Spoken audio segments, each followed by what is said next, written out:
Dear friend, this is Pawan Rajput. Welcome back to Om online exam study. Om online exam study के परिवार में आपका स्वागत करता हूं। Good evening to all my dear friend. जैसे आप मेरे थंबनेल में देख रहे हो, 69,000 प्राथमिक शिक्षा भर्ती सभी मुद्दों के सवालों के जवाब के साथ 6,800 ऑर्डर कब, लिस्ट रद्द या पूर्ण समायोजन। अपडेट से पहले बता दें, यदि आप हमारे चैनल पर नए हैं तो चैनल को लाइक, शेयर एंड सब्सक्राइब करने के साथ साथ बेल आइकन को दबाना ना भूलें, जिससे कि आने वाले वीडियोस के नोटिफिकेशन मिलते रहें। चलिए आपको सुनाते हैं ऑडियो के माध्यम से टीम को विभाग से मिली जानकारी के अनुसार। देखिए, मैं कुछ गलत नहीं कहना चाहता हूं किसी को, लेकिन सच्चाई यह है अभी तक, अगर कोई ज्यादा जानकार है तो वो मुझे बता दे कि जो भी आंसर की में प्रक्रिया चल रही है उसमें अभी तक परिषद को इन्वॉल्व नहीं किया गया है। अभी तक परिषद को किसी तरह का कोई इन्वॉल्वमेंट नहीं है आंसर की वाले प्रकरण में, और जब तक परिषद का इन्वॉल्वमेंट नहीं होगा तब तक आंसर की में कट ऑफ डिसाइड नहीं किया जा सकता। जब कट ऑफ डिसाइड नहीं है तो कोई भी साथी ये नहीं कह सकता कि किसका हो रहा है, उसमें किसका होना है, किसका नहीं होना है। हो सकता है कि 65-53 ही मानी जाए, ये भी हो सकता है, क्योंकि अभी तक कुछ भी डिसाइड नहीं हुआ है। कट ऑफ के बारे में कुछ भी डिसीजन नहीं लिया गया है। सर्वप्रथम 1 नंबर बात, 2 दिसंबर को एक मीटिंग अरेंज की गई जिसमें सचिव मौजूद थे पीएनपी के, उसके अलावा विशेष सचिव मौजूद थे। परिषद का कोई अधिकारी मौजूद नहीं था। गणेश कुमार भी मौजूद नहीं थे, शुभा मैम भी मौजूद नहीं थी, और ना ही बेसिक शिक्षा सचिव प्रताप सिंह बघेल मौजूद थे। बेसिक शिक्षा परिषद के कोई भी अधिकारी इन्वॉल्व नहीं थे। यहां पर हम लोगों को एक चीज समझनी पड़ेगी, जो पीएनपी होता है, पीएनपी एक एग्जामिनेशन अथॉरिटी है जो एग्जाम कंडक्ट कराती है, जिसने जो बीटीसी की एग्जाम बीटीसी कराती है, बीटीसी की एग्जाम कराती है, उसका रिजल्ट आउट करती है। टेट कराती है, टेट का एग्जाम आउट करती है। उसके बाद सुपर टेट कराती है, सुपर टेट का रिजल्ट आउट करती है। इसके अलावा पीएनपी का कोई रोल भर्ती में नहीं है। उसके बाद परिषद अपना भर्तियां अनाउंस करता है, परिषद फॉर्म भरवाता है, और परिषद ही सारी चीजें भर्ती से रिलेटेड डिसाइड करता है। लेकिन अभी तक आंसर की वाले प्रकरण में परिषद का इन्वॉल्वमेंट बिल्कुल भी नहीं है। ठीक है, तो आंसर की में सबसे पहले होगा क्या, मैं वो बता देता हूं। देखिए, आंसर की में 10 जनवरी से प्रत्यावेदन लिए जाने हैं, और प्रत्यावेदन में जो कॉलम जो चीजें भरवाई जाएंगी वो ये भरवाई जाएंगी कि अभ्यर्थी किस पिटीशन में किस नंबर पर पिटीशनर है। ठीक है, उसका नंबर मांगा जाएगा, किस पिटीशन में है, और वो पिटीशन किस मेन पिटीशन से कनेक्ट है, वो अभिषेक श्रीवास्तव से कनेक्टेड है या फिर ऋषभ मिश्रा से कनेक्टेड है। यह जानकारी उसमें फिलअप करवाई जानी है।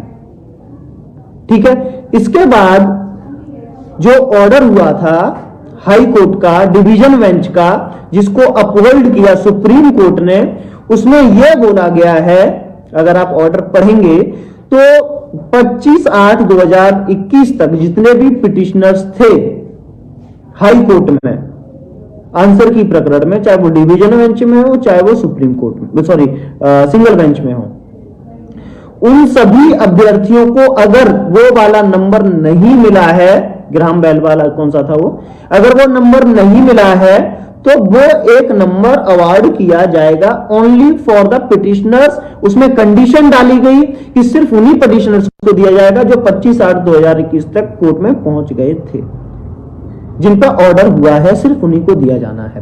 तो सबसे पहले प्रत्यावेदन लिया जाएगा। प्रत्यावेदन लेने के बाद पीएनपी उन अभ्यर्थी को वेरीफाई करेगा कि वो उस याचिका में है या नहीं है। उसके बाद देखेगा वो एक नंबर उसको अभ्यर्थी को मिला है या नहीं, वो नंबर अभ्यर्थी को मिला है या नहीं मिला है, यह देखा जाएगा। यह देखने के बाद अगर जिस अभ्यर्थी को नंबर मिल चुका है उसको नेग्लेक्ट कर दिया जाएगा, और जिन अभ्यर्थियों को नंबर नहीं मिला है उनको एक नंबर दिया जाएगा, अवार्ड किया जाएगा। और वो नंबर उन अभ्यर्थियों को भी मिलेगा जो एक नंबर से फेल थे, उसके बाद उन अभ्यर्थियों को भी मिलेगा जो पास हो चुके हैं, मतलब वो सभी अभ्यर्थियों को, बशर्ते वो अभ्यर्थी जो है उसमें याचिका में होना चाहिए। अगर याची बना है तो उसको 1 नंबर अवार्ड किया जाएगा सर्वप्रथम। और इस प्रोसेस में जो टाइम लगना है, 19 तारीख तक प्रत्यावेदन लिए जाने हैं। 19 तारीख के बाद आप जनवरी ऐसे ही मान के चलिए, फरवरी में इसका रिजल्ट शायद संभवतः कम से कम 1 महीना का प्रोसेस आप इसको मान के चलिए, ठीक है। फरवरी में कहीं आएगा रिजल्ट, वो रिजल्ट रिवाइज किया जाएगा। रिजल्ट रिवाइज करने के बाद वो परिषद में भेजा जाएगा।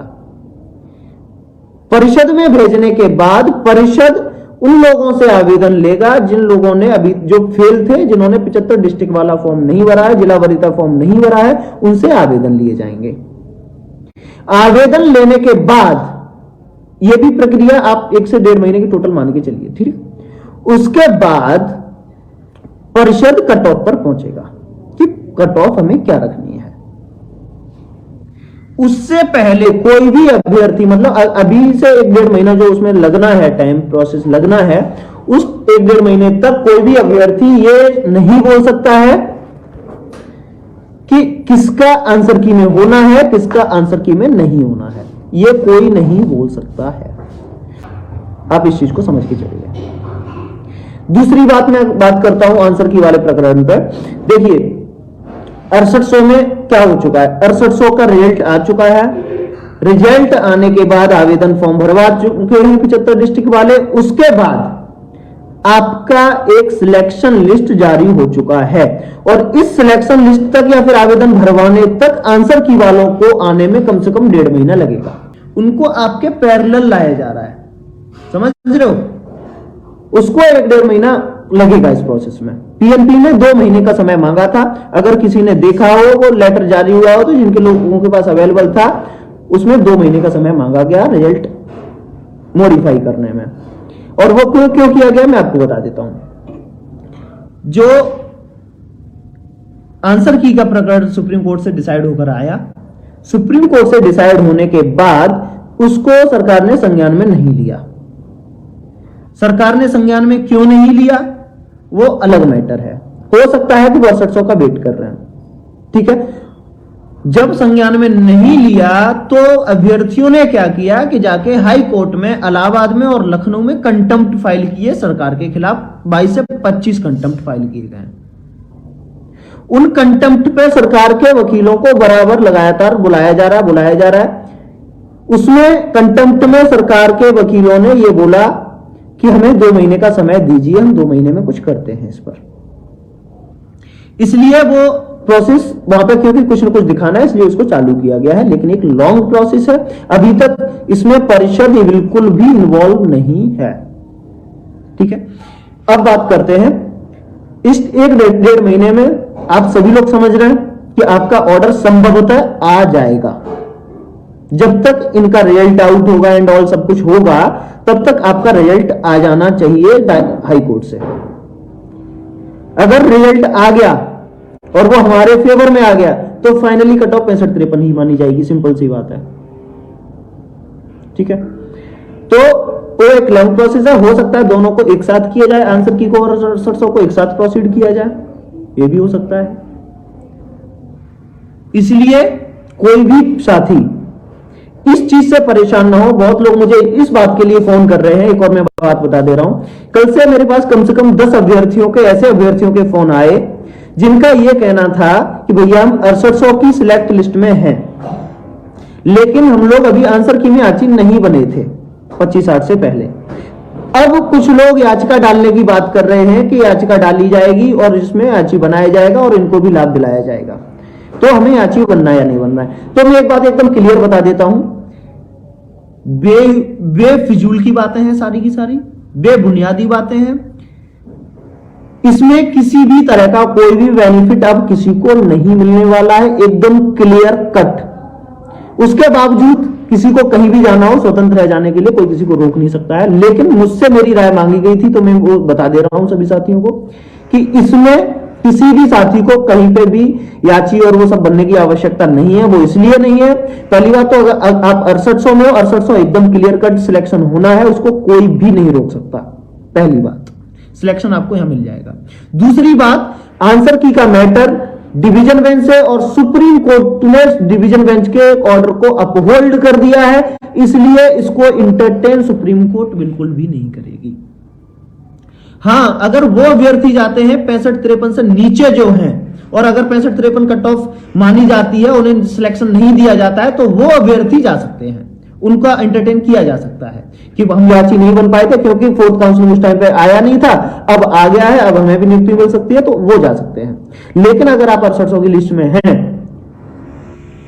तो अगर कोई भी अभ्यर्थी सुप्रीम कोर्ट में जाता है तो वो याचिका बिल्कुल भी इंटरटेन नहीं की जाएगी। वो इसलिए नहीं की जाएगी, एक नंबर में आपको बताता हूं आपका क्या कहना है वहां पर सुप्रीम कोर्ट में कि हम 25/8 से पहले नहीं बन पाए, क्या कारण दोगे आप ही जानो। आप ये कहोगे कि समानता का अधिकार है, ये है, वो है, कुछ भी कहोगे, अगर समानता का अधिकार आपको आज दिख रहा है तो भर्ती हुए 2 साल हो चुके हैं और जो रिजल्ट आउट हुआ था 1 जनवरी 2020 को जारी हुआ था, उससे पहले आंसर की जारी हो गई थी। इतने दिन से आप कहां सो रहे थे? सर्वप्रथम एक नंबर ये सवाल उठता है, अगर आप सो भी रहे थे उसके बाद अब आप सुप्रीम कोर्ट या हाई कोर्ट क्यों आए हो, उसका कारण बताइए। एकदम वेरीफाई किया था कि अगर इनको एक्स्ट्रा सीटें और चाहिए तो और लड़े, लेकिन इससे दिक्कत किसी को नहीं होनी चाहिए। तो जो भी इस बात को चिल्ला रहा है कि 6800 खत्म हम करा लेंगे, वो एकदम बोकस बातें कर रहा है। दूसरी चीज, अगर वो ये सोचता है कि 6800 यहां से प्रोसीड होगी तो हम डिवीजन बेंच में ले जाकर लटका सकते हैं, तो वो भी एकदम बोकस बात कर रहा है। इस बेस पे कभी भी वो 6800 स्टे नहीं ले सकता। इसलिए नहीं ले सकता, तुम आज तक ये बात बताओ, रिजर्वेशन का मैटर है, 2 साल पहले नियुक्ति हुई थी, उसके बाद वो सुप्रीम कोर्ट में गई थी सिस्टम मित्रों वाला मैटर, तब तो तुम स्टे नहीं करा पाए उस भर्ती को। कितने बड़े ये लोग लड़ने वाले केस हम भी जानते हैं वो, और हम आगे देख भी लेंगे उनको जो ये बात बोल रहे हैं। क्या बेस क्या है आपके पास बताओ? लेकिन इनके पास बेस कुछ नहीं है, क्योंकि सरकार ने इस चीज को एडमिट किया कि ये 6800 वैलिड है, हमसे गलती हो गई थी, इनको नियुक्ति मिलनी चाहिए। कि कभी ये जिंदगी में जीतने के नहीं है, कभी भी नहीं जीतने के, लेकिन इनका मन रखने के लिए भी मान लेते हैं कि भाई तुम्हारा मन रख लेते हैं। वहां कोर्ट में चिल्लाने लगे थे कि देखो हमारे भी 200-250 अभ्यर्थी हैं, उन्हें भी कर लिया जाए कंसिडर, इस बात पे आ गए थे, वो रोने गिड़गिड़ाने लगे थे, फालतू का टाइम मांगने लगे थे एंड में। लेकिन वो उनके पास ऐसा कोई भी एक कागज नहीं है जिससे वो 6800 के विरोध में हो। 6800 के विरोध में अभी तक कोई भी इन्होंने कागज कोर्ट को उपलब्ध नहीं करा पाया है, चाहे वो 13-156 हो, चाहे वो भारती पटेल हो और चाहे वो रॉबिन सिंह हो, किसी ने नहीं करा पाया है। अब उसके बाद एक और कैटेगरी थी पीएच की, जो डिसमिस हो चुकी है, उस पर हम बात करने का कोई मतलब नहीं बनता। तो ये सारी हैं चीजें। अब इसमें आप अपना भी दिमाग इस्तेमाल करो, आप पढ़े लिखे लोग हो, टेट सुपर टेट सबने क्वालिफाई किया, 6800 की सिलेक्शन लिस्ट में हो।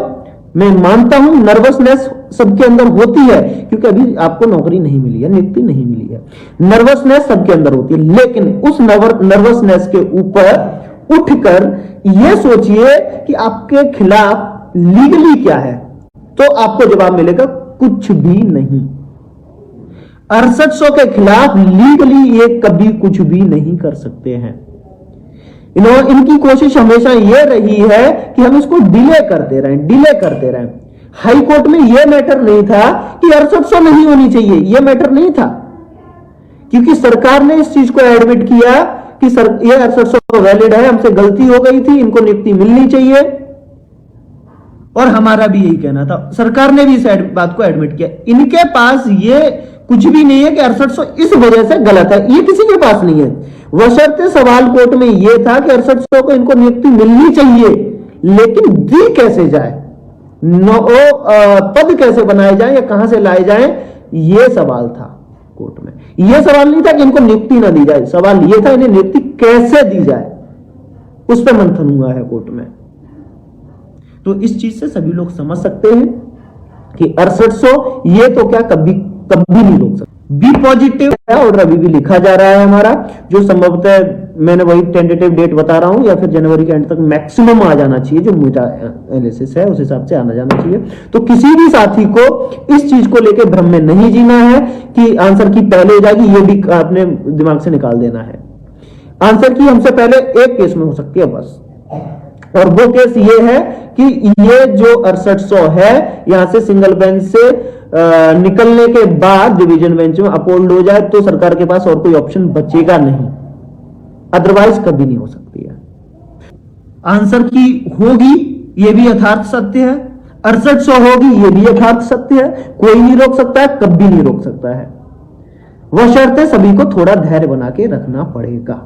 देखिए पीएनपी ने 2 महीने का टाइम मांगा है इसमें, और इसमें 2 महीने का समय कुछ सोच समझ के ही मांगा है, ठीक है। इसलिए किसी भी साथी को किसी तरह से अब परेशान, आप देखिए अब मैं, ये तो हो गई हमारी अपनी बात है, उसके बाद में एक और बात बता देता हूं। आप अपने दिमाग से छोटी सी चीज सोचना, ऑर्डर आया आंसर की का 14 नवंबर 2022, 14 नवंबर 2022 से लेकर के 14 दिसंबर 2022 1 महीना था पूरा। अगर सरकार चाहती 15 दिन में सब कुछ खेल खत्म कर सकती थी, लेकिन सरकार ने नहीं किया। 22 दिसंबर 2022 को जाकर के भी 2 महीने का समय मांगा। वो क्यों मांगा, थोड़ा ठंडे दिमाग से सोचना आप लोग। वो इसीलिए मांगा कि 13/156 के ऑर्डर का सबको इंतजार है, चाहे वो अधिकारी हो चाहे वो कोई भी हो, सब लोग 13/156 के ऑर्डर का इंतजार कर रहे हैं। उसी के बाद चीजें प्रोसीड होंगी। उससे पहले क्योंकि पीएनपी इन्वॉल्व नहीं है किसी भी चीज में, इसलिए पीएनपी का जो कार्य है उसको कंप्लीट कराने के लिए आदेश निर्गत किया गया। इसके बाद कार्य स्टार्ट होता है परिषद का। हम लोगों का कार्य परिषद में चल रहा है, ना कि पीएनपी में चल रहा है। इस चीज को भी समझिए, पीएनपी का सारा काम हमारे लिए खत्म हो चुका है, लेकिन उन लोगों के लिए खत्म नहीं हुआ, इसलिए पीएनपी अपना कार्य कर रही है। उसके बाद परिषद के पास आएगा, परिषद तब डिसाइड करेगा कि किसको नौकरी देनी है आंसर की में, किसको नौकरी नहीं देनी है। इस चीज को भी समझना पड़ेगा। हम लोग भी बैठे ऐसे ही हवा में नहीं बैठे, मुझे भी नंबर नहीं मिल रहा है आंसर की में, है ना, तो ऐसे तो नहीं हो जाने देंगे कुछ भी जो हमारे खिलाफ होगा। हमें भी दिख रहा है कुछ भी। आरक्षण को आज से नहीं, अगर हम लोग चाहते थर्ड काउंसलिंग में भी हम लोग लड़ रहे होते, लेकिन नहीं लड़े। आपने देखा ही होगा, वो इसीलिए नहीं लड़े क्योंकि हमारा रिजर्वेशन जो है हमारा अधिकार है और हम उसको लेकर रहेंगे और उसी के लिए जिए हैं, उसी के लिए आगे लड़ेंगे। चलिए मिलते हैं अपने नेक्स्ट वीडियो में ऐसी ऑथेंटिक ब्रेकिंग न्यूज के साथ। यदि आप हमारे चैनल पर नए हैं तो चैनल को लाइक शेयर एंड सब्सक्राइब करने के साथ साथ बेल आइकन को दबाना ना भूलें, जिससे कि आने वाले वीडियोस के नोटिफिकेशन मिलते हैं। चैनल से रिलेटेड कोई सजेशन या सुझाव देना चाहते हैं तो कमेंट के माध्यम से बता सकते हैं। Thanks for watching to my channel.